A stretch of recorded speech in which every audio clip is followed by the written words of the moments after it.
Three-point lighting is the standard lighting technique used with interviews. It has the power to transform an otherwise boring and flat image to a dynamic, interesting image with a subject that pops. The goal of three-point lighting is to create the illusion of a three-dimensional subject in a two-dimensional image. While you can create dimension a number of different ways, three-point lighting is the lighting technique most commonly used. What are the 3 points of lighting we're talking about here? The key light. This is the main light used on your subject. The fill light. The purpose of this light is to fill in the shadows created by the key light, preventing them from getting too dark. The backlight. This is used to separate the subject from the background. Typically, you may want to place the key light first because it's the main one, and you use the rest of the lights to support the key light. The purpose of the key light is to put light on the subject. You can replace it anywhere you want, but a common placement is about 45 degrees to either side of the camera, and about 45 degrees up from the subject. Which side of the camera should you place it on depends on the look you're going for. To create a standard look, whichever the way the subject is facing in the frame, put the key light on that side of the camera. You can get as creative as you want with this. Try placing the key light at different angles and elevations. You can put the key light off to the side of the subject, nearly straight up to the side, and illuminate only one half of their face. This is called side lighting because, well, of course, they're lit from the side. If you're shooting a film, you might use side lighting to symbolically represent the conflict the character is feeling. You could also try placing the key light at high elevation, angled higher above your subject's head, but pointing down towards your subject. The placement would create deep shadows under their eye sockets, but is usually an undesirable look. But if you're trying to make the subject look sinister for some reason, you might like this technique. Another frequent placement for a key light is behind the subject. This places the entire subject in shadow, which we commonly call a silhouette. You can intentionally use this look to create a dramatic image, to keep the subject anonymous, or to de-emphasize the subject for whatever reason. Finally, another common placement, and the most boring, is right in front of the subject.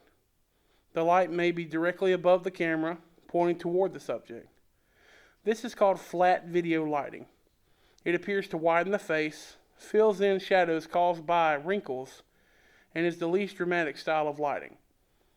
This kind of lighting is sometimes called glamour lighting because on models it can enhance the look of their face. When you turn on the key light and nothing else, you might find that the overall look of the image is too dramatic and high contrast.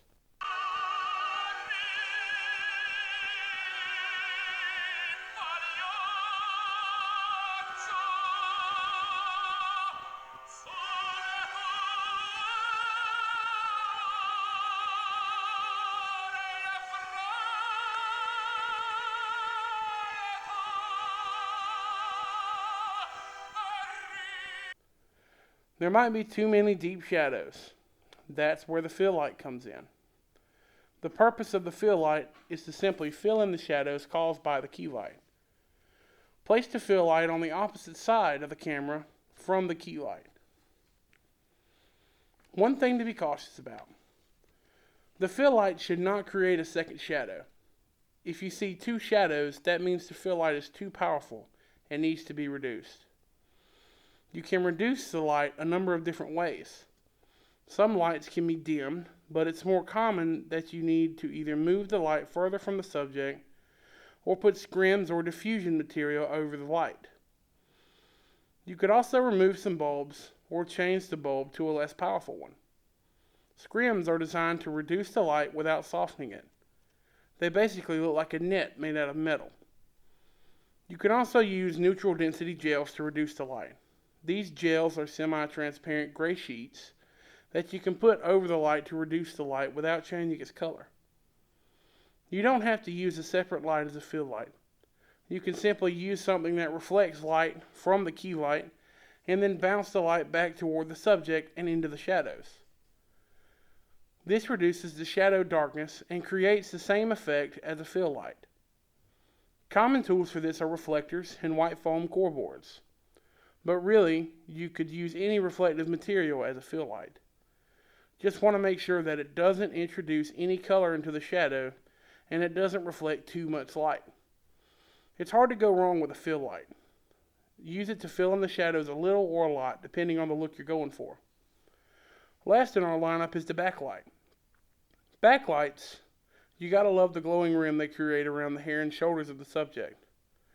Many argue against using them because in real life people don't walk around with a glowing halo around their head and shoulders.